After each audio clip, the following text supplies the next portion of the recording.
Wizard's Top 3 Daily News in Manipuri.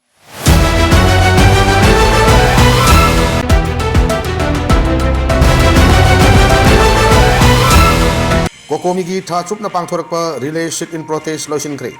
IDP singi tang taba ama khangdok na ba. Governor gi thong tinduna paukum law na ba kongjang sangsilagani athauba. State asida kumja lisingani kulhumdoi gi mege homda hauduna. Achauba chaitheng mayok na duna lakliba IDP singi tang taba mafam ama khangdok na ba lakatori ba chahi gi January 32 da governor gi thong tinduna paukum law na ba kongjang sangsilagani haina. Kokomigi convener kurai jama thawbana phongdok kre. Thasigi amadagi hauduna IDP sing masa masagi yumda hanjil hanbiu haina lamboi kongnang kongdagi market seta kokomi amadi lanjen nariba IDP sing pumnamakna relay sit in protest chathakiba adu ngasi loisin kiba numita lengakna khanghan lengakta khanghan kre ngasi loisin banumit aduda mari leinana khuraijam athobana makhatana January 32 da changsin gadoriba kongjang asi akai atoi yaudana constitutional oiba kongjang amani ta amarom changsilak ni ba kongjang asigi saruk ama oina numit kuding Manipur gi governor amadi chief secretary da remand memorandum pisinduna lakli adu ngasi phawba chapchaba IDP singi paukum ama phawba pirakti masina takodi cherol oina pisinba asi PR lenga kiluchingba governor amasung chief secretary na thausa de takpani mamang takta chahi asigi July 3 da lenga ki maikei ki IDP sing December phawgi manung da masagi mafumda anjil hangani haiba chapchana thajaba CSO singda pirak palai khabani thajaba pirak kiba asi thabak to onto u haina lengakta ningsing hanba oina relay sit in protest asi chaksil lakhibani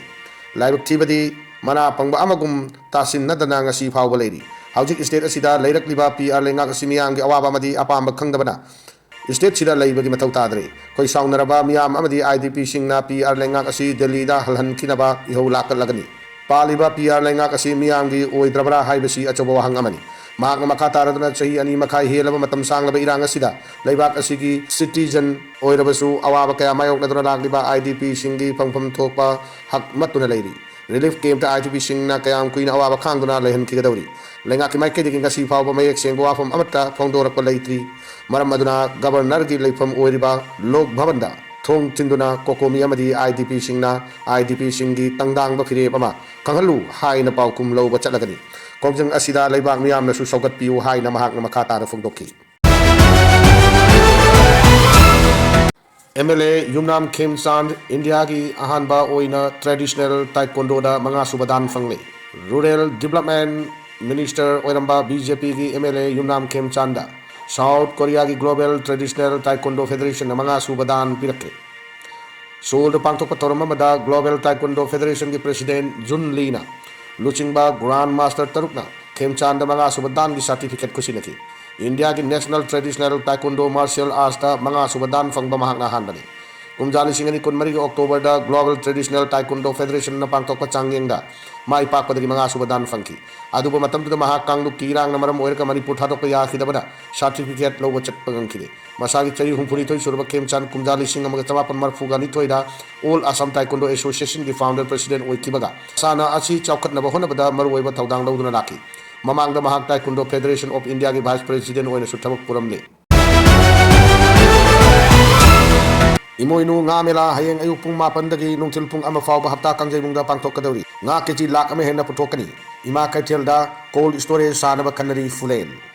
ngami gi amasung miyam gi mathau taba sing yenglaga fisheries department na sinduna hayeng ayuk pung mapan dagi nungtil pung ama fawba hapta kangjay mungda ahum rak suba imoinu fish fair kam fish crop competition 2025 pangthok na pasem sabaloi kre ngagi mela asigi matangda fisheries department ke director ti fulena pausi asida hai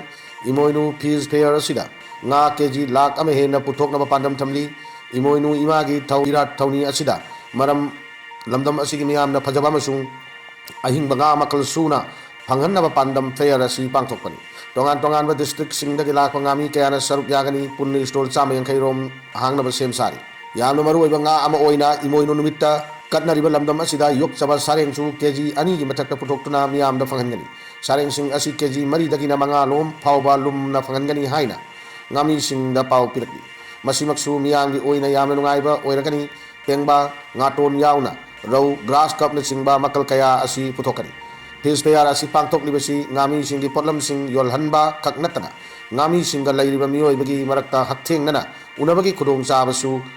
ꯑꯣꯏꯍꯜꯂꯤꯕꯅꯤ ꯂꯣꯏꯅꯅ ꯉꯥꯒꯤ ꯃꯦꯂꯥ ꯄꯥꯡꯊꯣꯛꯂꯤꯕ ꯑꯁꯤ ꯆꯍꯤ ꯑꯃꯗ ꯅꯤꯉꯣꯜ ꯆꯥꯛꯀꯧꯕ ꯑꯃꯁꯨꯡ ꯏꯃꯣꯏꯅꯨ ꯅꯨꯃꯤꯠ ꯑꯅꯤ ꯑꯁꯤ ꯈꯛꯇꯅꯤ ꯃꯁꯤꯅ ꯉꯥꯃꯤꯁꯤꯡ ꯑꯁꯤꯕꯨ ꯃꯈꯣꯏꯒꯤ ꯁꯦꯟꯃꯤꯠꯂꯣꯟꯗ ꯈꯔꯗ ꯑꯣꯏꯔꯕꯁꯨ ꯃꯇꯦꯡ ꯑꯣꯏꯍꯜꯂꯒꯅꯤ ꯍꯥꯏꯅ ꯃꯍꯥꯛꯅ ꯃꯈꯥ ꯇꯥꯅ ꯐꯣꯡꯗꯣꯛꯈꯤ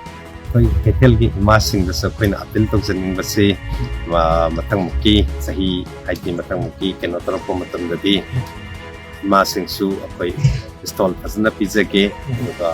ꯏꯃꯣꯏꯅꯨꯒꯤ ꯅꯠꯇꯕ ꯅꯤꯉꯣꯜ ꯆꯥꯛꯀꯧꯕꯒꯤ ꯁꯤꯗꯁꯨ ꯑꯗꯨꯝ ꯌꯥꯎꯕꯤꯌꯨ ꯑꯥꯗꯁꯨ ꯑꯗꯨꯝ ꯌꯣꯟꯕꯤꯌꯨ ꯑꯗꯨꯒ ꯑꯩꯈꯣꯏ ꯐꯤꯁ ꯐꯥꯔꯃꯔꯁꯤꯡꯒꯤꯗꯤ ꯅꯨꯃꯤꯠ ꯅꯤꯅꯤ ꯈꯛꯇꯅꯤ ꯑꯩꯈꯣꯏꯅ ꯄꯤꯖꯔꯤꯕꯁꯦ ꯀꯔꯤꯒꯤꯅꯣ ꯍꯥꯏꯔꯀꯥꯟꯗ ꯅꯤꯉꯣꯜ ꯆꯥꯛꯀꯧꯕ ꯅꯨꯃꯤꯠꯁꯤꯒ ꯑꯗꯒꯤ ꯑꯩꯈꯣꯏꯒꯤ ꯏꯃꯣꯏꯅꯨꯒꯤ ꯅꯨꯃꯤꯠꯁꯤꯒ ꯏꯃꯥ ꯏꯕꯦꯜꯒꯤꯗꯤ ꯆꯍꯤ ꯆꯨꯞꯄ ꯑꯃ 365 ꯗꯦꯖꯁꯦ ꯌꯣꯜꯂꯤꯕꯅꯤ ꯑꯗꯨꯒꯤ ꯃꯊꯛꯇ ꯑꯩꯈꯣꯏꯒꯤ ꯉꯥꯃꯤꯁꯤꯡꯁꯤꯁꯨ ꯃꯅꯤꯄꯨꯔꯒꯤ ꯑꯩꯈꯣꯏꯒꯤ ꯁꯦꯟꯃꯤꯠꯂꯣꯟ ꯐꯒꯠꯄꯗ ꯑꯩꯈꯣꯏꯒꯤ ꯑꯆꯧꯕ ꯃꯇꯦꯡ ꯄꯥꯡꯂꯤꯕ ꯏꯆꯤꯟ ꯏꯅꯥꯎ ꯉꯥꯛꯇꯅꯤ ꯃꯈꯣꯏꯒꯤꯁꯨ ꯉꯥꯒꯤ ꯃꯦꯂꯥ ꯂꯥꯛꯄ ꯃꯇꯝꯁꯤꯗ ꯑꯁꯥ ꯑꯃ ꯇꯧꯖꯔꯒ ꯑꯉꯥꯡꯒꯤ ꯀꯣꯆꯤꯡ ꯇꯧꯕꯒꯤ ꯑꯗꯒꯤ ꯉꯥ ꯃꯆꯤꯟꯖꯥꯛ ꯃꯌꯥꯝ ꯑꯃ ꯄꯨꯔꯒ ꯁꯣꯠꯀ ꯂꯩꯔꯨꯕ ꯈꯣꯠꯂꯨꯕ ꯃꯌꯥꯝꯗꯣ ꯁꯤꯒꯨꯝꯕ ꯌꯣꯜꯂꯒ ꯁꯤꯡꯗꯣꯛꯄꯒꯤ ꯑꯗꯨꯃꯒꯤ ꯇꯟꯖꯥꯗꯨ ꯂꯩꯖꯕ ꯉꯥꯛꯇꯅꯤ ꯑꯗꯨꯅ ꯑꯩꯈꯣꯏꯒꯤ ꯃꯅꯤꯄꯨꯔꯗ ꯄꯨꯊꯣꯛꯆꯕ ꯑꯗꯒꯤ ꯑꯩꯈꯣꯏꯒꯤ ꯉꯥꯁꯤꯡ ꯁꯤꯕꯨ ꯁꯄꯣꯔꯠ ꯇꯧꯕꯤꯌꯨ ꯆꯥꯕꯤꯌꯨ ꯁꯦꯟꯃꯤꯠꯂꯣꯟ ꯐꯒꯠꯄꯗꯁꯨ ꯃꯇꯦꯡ ꯄꯥꯡꯍꯟꯕꯤꯌꯨ ꯍꯥꯏꯗꯨꯅ ꯏꯃꯥ ꯏꯕꯦꯜꯁꯤꯡꯗꯁꯨ ꯑꯄꯤꯜ ꯇꯧꯖꯔꯤ